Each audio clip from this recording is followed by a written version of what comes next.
এই যে কবিতাটি লিখছি এখন, এই কবিতাটি হয়তো থেকে যাবে পৃথিবীর মাটিতে, হয়তো আমি থাকব না। সময়ের নিষ্ঠুর জঠর আমাকে কেড়ে নিয়ে যাবে এই পৃথিবী থেকে। তবুও কতদিনই বা থাকবে? হয়তো বছর 10 কিংবা অর্ধশত বছর, কিংবা বড়জোর 1,000 বছর। একদিন এই কবিতারও মৃত্যু হবে।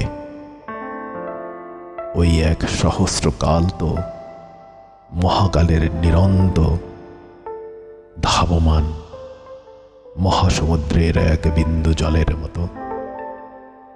মহাকালের অন্ধকার ভয়াল কালো বিবর বড় নির্দয়ভাবে ভক্ষণ করে এই বিশ্ব ব্রহ্মাণ্ডের সবকিছুকে। মহাসময়ের প্রবাহমানতায় একদিন সবকিছুই তার অস্তিত্ব হারায়। সময়ের রহস্যময় নিষ্ঠুর জঠর একবার যাকে ভক্ষণ করে তাকে আর উগরে ফিরিয়ে দেয় না। সময় ভক্ষণ করে দেশ, মহাদেশ, মানুষের চিরচেনা সময়, কীর্তি, নক্ষত্র, ছায়াপথ, সবকিছু। যে মহাপরাক্রমশালী রাজা একদিন প্রবল প্রতাপে পুরো পৃথিবী দাপিয়ে বেড়াত, সেই রাজা এখন কেবলই পড়ে আছে বইয়ের পাতার ধূসর নিঃশব্দ অক্ষরে। সময় ভক্ষণ করে নিয়েছে তার সবকিছুকে। সময়ের এই নির্দয়তার সবচেয়ে করুণ শিকার হতে হয় মানুষকে। কত বিস্ময়কর সীমাহীন রহস্যময়তা আর বিচিত্র অনুভূতিতে পরিপূর্ণ মানুষের হৃদয়। কিন্তু সময়ের সেই দিকে কণা পরিমাণ ভ্রুক্ষেপ নেই। সময়ের ভক্ষণ করে মানুষকে, ভক্ষণ করে তার আশা, আকাঙ্ক্ষা, উল্লাস, আনন্দ, দুঃখ, বেদনা, সবকিছুকে। আমাদেরকে নিঃস্ব করে দিয়ে সময় আমাদেরকে গ্রাস করে নিয়ে যায় পৃথিবীর আলো বাতাস থেকে।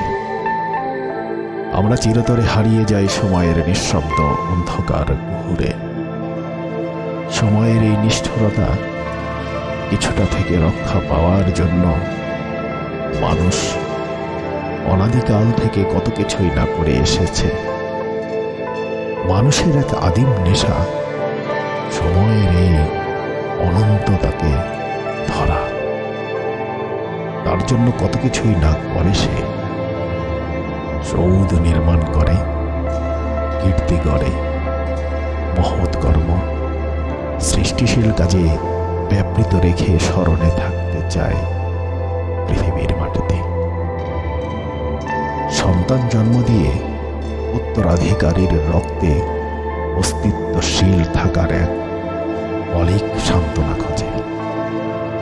মানুষ কখনোই একেবারে অস্তিত্বহীন হতে চায় না।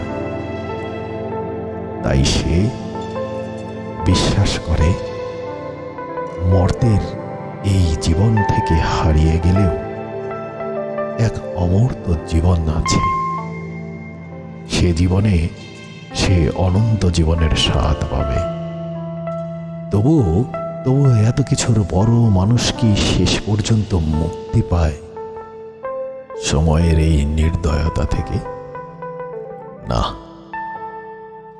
না, কখনো পায়নি, আর পাবেও না।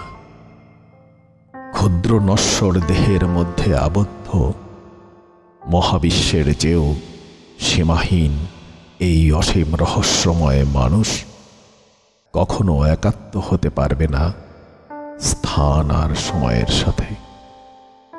দিনের কোলাহল শেষে রাত নেমে এলেই তাই এক ভয়াল নিঃসঙ্গতা আর অসহায়তা তাকে জাপটে ধরে।